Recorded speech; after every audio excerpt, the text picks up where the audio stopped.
Apple, Amazon, Tesla. Si tu avais investi 1000 euros dans chacune de ces actions il y a 10 ans, tu aurais aujourd'hui des centaines de milliers d'euros, plus de 300 000 euros. Mais voilà, le vrai problème, c'est que tout le monde parle de ces actions-là après. Personne ne t'apprend à les repérer avant. Dans cette vidéo, je vais te montrer exactement comment identifier les actions de croissance avant qu'elles explosent. Avant de chercher des actions de croissance, il faut comprendre ce qu'elles sont. Une action classique, c'est une action dont la valeur est stable, avec une compagnie qui est établie, qui verse des dividendes régulièrement, qui a une croissance lente mais prévisible.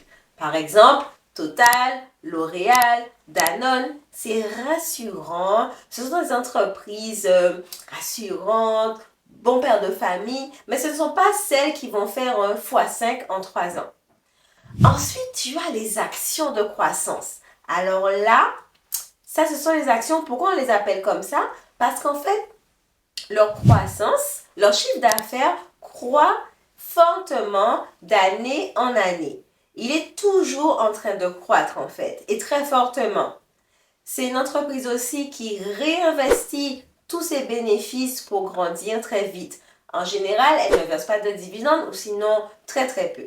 Parce qu'en fait, tous les bénéfices, au lieu de les reverser en dividendes, eh bien, elle préfère les utiliser pour se développer, investir dans la recherche, le développement, croître en fait. Alors, le risque est plus élevé, mais le potentiel de gain aussi. Et c'est là que se font les grandes multiplications de capital qu'on voit en bourse. Une action de croissance, c'est un pari sur le futur d'une entreprise, pas sur son présent. Les 5 critères pour identifier une action de croissance. Critère numéro 1, la croissance du chiffre d'affaires. Tu cherches une entreprise dont le chiffre d'affaires croît d'au moins 20% par an depuis 3 ans au moins. C'est-à-dire que chaque année, le chiffre d'affaires croît et grossit, grossit. Si les revenus explosent, le cours de l'action suit généralement.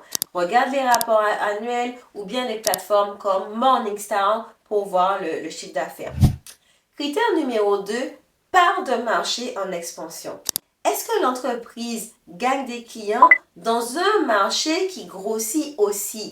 Comme ça, il y a un double avantage. C'est-à-dire que ce n'est pas seulement l'entreprise qui a plus de clients. C'est déjà bien.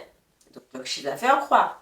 Mais est-ce qu'elle a de plus en plus de clients dans un domaine où il y a de plus en plus de demandes aussi? Dans un domaine où le marché augmente. Si c'est un secteur qui grossit, un marché qui grossit, alors là, c'est le double effet qui se coule. Non seulement il y a plus de clients, mais en plus, elle prend des parts dans le marché parce que le marché se développe. Critère numéro 3. Avantage concurrentiel durable. Qu'est-ce que cette entreprise a que les autres n'ont pas? Est-ce que c'est une technologie dont elle est propriétaire? Est-ce que c'est une marque forte, un branding fort? Est-ce que c'est des coûts de changement élevés s'ils vont dans une autre entreprise? Ça leur vient trop cher de changer d'entreprise et sont obligés de rester là. Sans avantage concurrentiel, la croissance ne dure pas. Donc l'avantage concurrentiel, c'est vraiment la marge, si on peut dire ça, qu'une société a par rapport aux autres sociétés. C'est seulement quelque chose qu'elle seule est là par rapport aux autres. Ça me fait penser à Coca-Cola. Il y a beaucoup d'entreprises qui ont imité, copié Coca-Cola, mais Coca-Cola a un branding tellement fort que ça a de l'avance. Rien ne surpasse, jusqu'à présent, rien n'a surpassé Coca-Cola. Coca-Cola a un avantage concurrentiel indéniable. Pareil pour Apple. Il y a plein de compagnies qui font des téléphones, mais il y a que Apple. Critère numéro 4, management de qualité. Qui dirige l'entreprise? Est-ce que les fondateurs sont encore là? Est-ce qu'ils détiennent des actions eux-mêmes? Parce que imaginez un manager d'une entreprise qui travaille là, mais il gère la boîte, mais il n'a même pas confiance en la boîte pour acheter des actions de la boîte. Vous voyez? Est-ce qu'il détient des actions? Est-ce qu'il détient beaucoup d'actions?